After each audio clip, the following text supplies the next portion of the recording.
All right, of course, still on Breakfast Central, the Lagos State Governor, Babajide Sanwo-Olu, has banned the operations of commercial motorcycles, popularly called Okada, in 6 local governments. The 6 local governments listed by the governor are Ikeja, Surulere, Etiosa, Lagos Mainland, Lagos Island, and Apapa.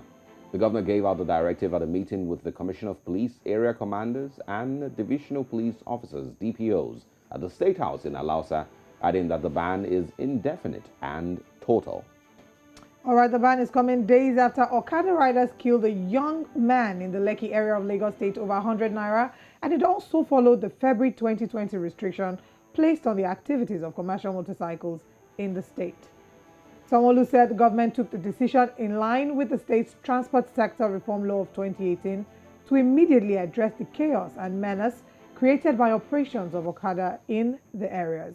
Now, this is a very interesting conversation. Of course, we have a report on this. Let's take a look.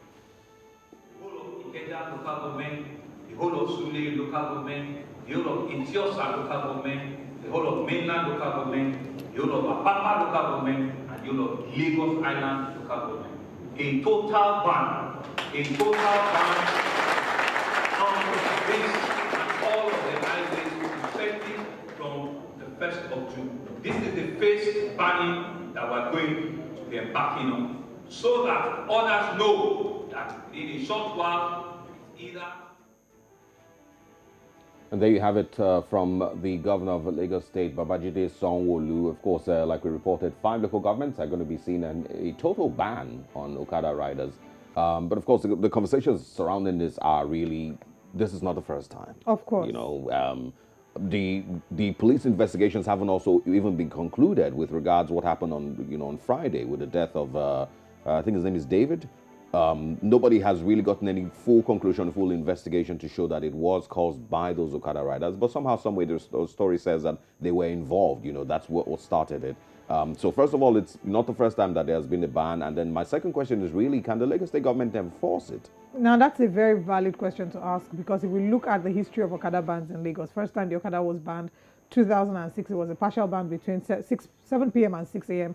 under the Tinubu government. We had another one in 2012, we had in 2017, we had in 2020. Now, these bans, for what we see is the ban, is established, and in a few months or few weeks, there's active season of bikes on the highways, yes, and on these routes that have been restricted. Then after a while, there's a relapse of some sort, and everybody goes back to business as usual. So the first question, like you rightly asked, is this ban going to be enforced for real this time? Now, the second question is, how well is this going to be taken? Because it's never been taken well.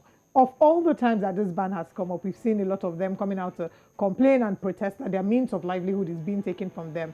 Also, the third question that comes to mind is, do we have enough to be able to cater, our transport system? Can it handle the population that we have? Because what we're seeing is we have over 200 million people. Our transport sector is not adequately empowered to be able to cater to the number of people that we have in the country. So if we look at Lagos, for example, let's limit it, of course, because this is just Lagos. If we look at the population of people in Lagos, we have enough buses to convey these people, especially they don't in have those to take bikes. Routes, inner streets, and all of that. So very valid questions that you've raised, to be honest. My other things, I will bring up, are, aside the fact that yes, it's going to take away the source of livelihood for a lot of these persons. What do they go to next? Because in the last few days, we've seen the Lekki Residents Association put out messages telling people to, be careful, because of this ban on Okada riders. It might, turn into a chaotic situation. So what happens next? And if you drive along Admiralty this morning, you will see a lot of those RRS vehicles, a lot of police presence, maybe expecting that there would be some protesting, of this ban. Another thing, on some of the things that I mentioned on the day that we spoke about, what happened on Friday, the death of this young man, is the fact that it's not just the Okada riders, and this is my own personal concern. I'm a Lekki resident. It's not just the Okada riders. There's a lot of young jobless, there's thousands of them that just exist around Lagos Island, the whole of Lekki, the whole of, and beyond, even all the way to Aja. They just exist, and you can tell that these people don't have actual jobs, and that exactly there is taking time bomb. Eventually it's going to be a problem. If you look at what happened during the NSAS protest, it was a lot of these persons that got involved with the destruction that happened in Lagos. And so Take away Okada, but you still have a problem sitting there right in your face. But we hope, that this, eventually leads to some peace. And, I'm looking forward to what the police report eventually says with regards to what happened to that young man. I mean, a lot of people have expressed concerns. They're nervous about the fact that this is happening now. Nobody knows how this is going to be taken, how they will react to this. But we'll be bringing the updates on that. We hope for the best. In Lagos, in Nigeria, we do hope for the best for everyone who's involved, especially for justice. We hope to see that this man whose life was wrongfully taken, finds justice.